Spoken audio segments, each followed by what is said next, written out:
Some things never change. Duchess of Hypocrisy back to getting papped in parking lots.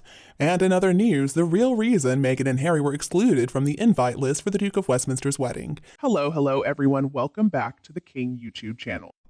Although Prince Harry and Meghan Markle, the Duke and Duchess of Sussex, still have not broken their silence on this racism row that was reignited by the release of Scooby-Doo's book last week, it looks like Meghan is already back to business as usual.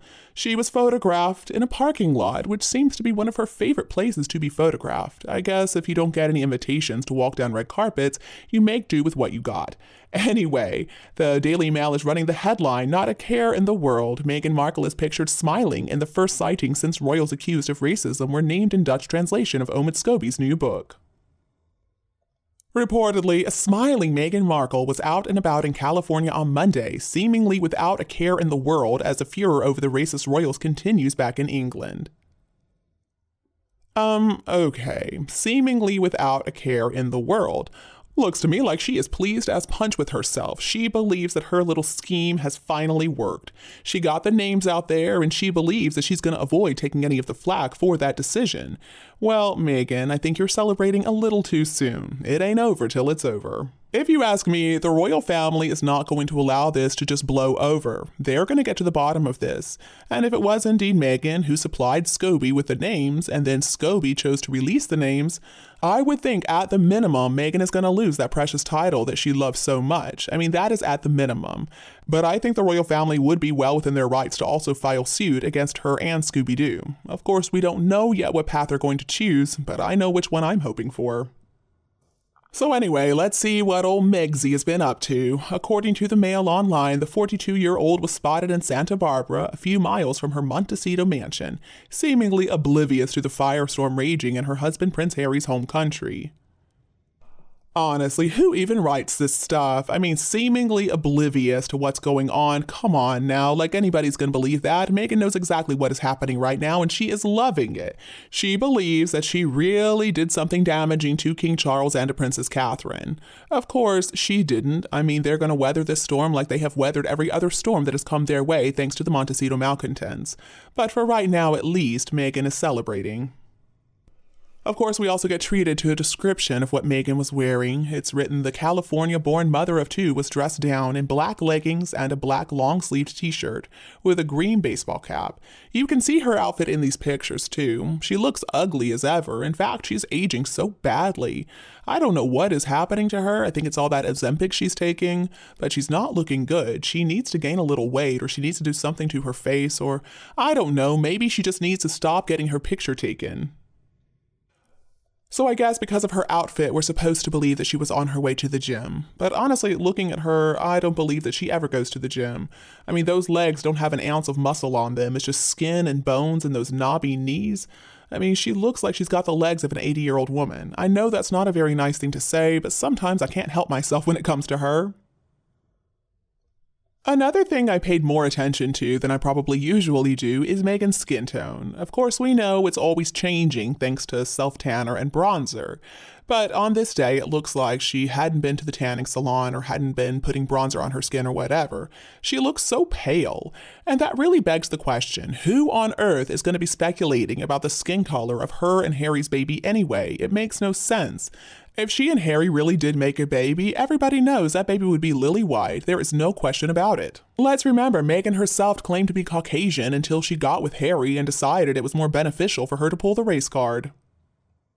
Alright, so now let's switch over to the other part of this video. In other news, we've supposedly got the real reason Duke of Westminster axed Harry and Meghan from his wedding guest list. Royal's childhood friend feared history repeating itself after row over an invite for Camilla overshadowed his sister's wedding. I'm pretty sure that first article from the Mail Online that I shared with you in this video came directly from Meghan's PR people. It was obviously a puff piece. So let's see what this second one is all about. Let's see if it is any better. Okay, well, the article starts off with, "When the Duke of Westminster made the incredibly sad decision to exclude the Duke and Duchess of Sussex from his wedding next summer, he was mindful of the royal row that complicated his sister's ceremony at the same venue." Well, that didn't take long. Yes, indeed, it is another puff piece from Meghan and Harry's PR people.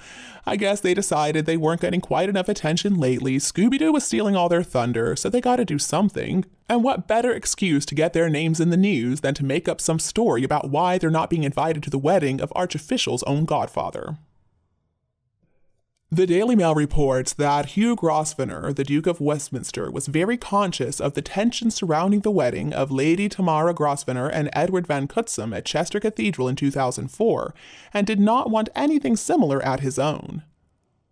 A friend of the family told a newspaper Hugh knows how sensitive wedding invitations can be.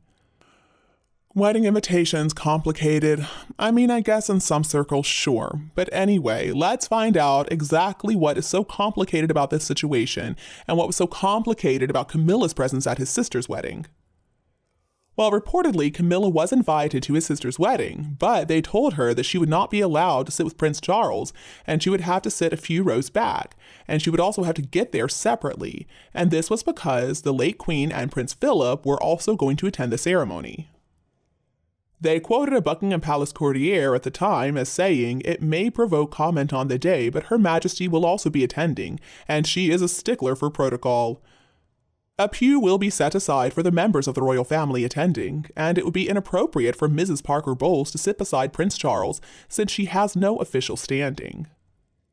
Even for Mrs. Parker Bowles to arrive with the prince at the event in the presence of the Queen would be to confer rights and status upon her that she simply does not have. Alright, so it sounds like they were worried that they might upset the late Queen and Prince Philip on this occasion. I kind of understand that, but at the same time, I can also understand Camilla's response. Reportedly, Camilla was not happy about this in the least. According to Viscountess Bangor, better known as the distinguished author Sarah Bradford, Mrs. Parker Bowles was apparently so infuriated to read in a newspaper diary column that royal protocol would mean she couldn't sit beside Charles at the wedding that she told the heir to the throne that the status quo was no longer acceptable. And I think Camilla was right. I understand why she would be upset. At that point, she and Charles had been together for a long time, and it was only a matter of time before they officially walked down the aisle and got married. I think it was petty for them to exclude her like that, and I don't really believe that they were doing it to spare the feelings of the late Queen and Prince Philip. I think they just wanted to kind of give her the middle finger. And well, what ended up happening is that neither Camilla nor Prince Charles ended up going to the wedding. Reportedly, the wedding was still described as a society event of the year, but I would guess it still irked them that Charles refused to show up because they were so rude to Camilla. I think that was Charles standing by his woman, and I respect him for that. Camilla worked very hard and very long to prove herself, and she did a great job of it. And you know what? If some stuffy aristocrats don't want to accept her, fine. Then I'm glad that King Charles didn't go without her. Okay, so then eventually the article does get back to the issue at hand, Harry's presence at the Duke of Westminster's wedding. Well, supposedly he doesn't want to invite Harry and Meghan because he's worried something similar could happen, but I don't believe that for 1 second. It doesn't even make sense. These situations are incredibly different. Harry and Meghan have attacked the royal family. They have trashed them thoroughly. They have accused two of the most prominent members of the family, King Charles and Princess Catherine, of being racist and making racist remarks about Archie before he was born. The situation does not compare. And that is why I do believe it's safe to assume that this article is coming directly from Team Sussex. They should be busy trying to come up with an explanation for how those names ended up being leaked. But instead of hearing them actually take accountability for things they have done, we're going to continue to see these photos of Meghan in parking lots, and we're going to continue to see these articles trying to explain why Harry and Meghan have been excluded from everything important in England. Is any of it true? Is any of it important? Well, absolutely not. But that's not going to stop them. And you, what do you think of this news? Please let me know your opinion below in the comments section. If you enjoyed this video today, please don't hesitate to like and share with anybody else who would appreciate it too. And don't be afraid to click the subscribe button to get more updates in the future. Thank you so much for tuning in, have a lovely weekend, and we'll be back to see you all tomorrow.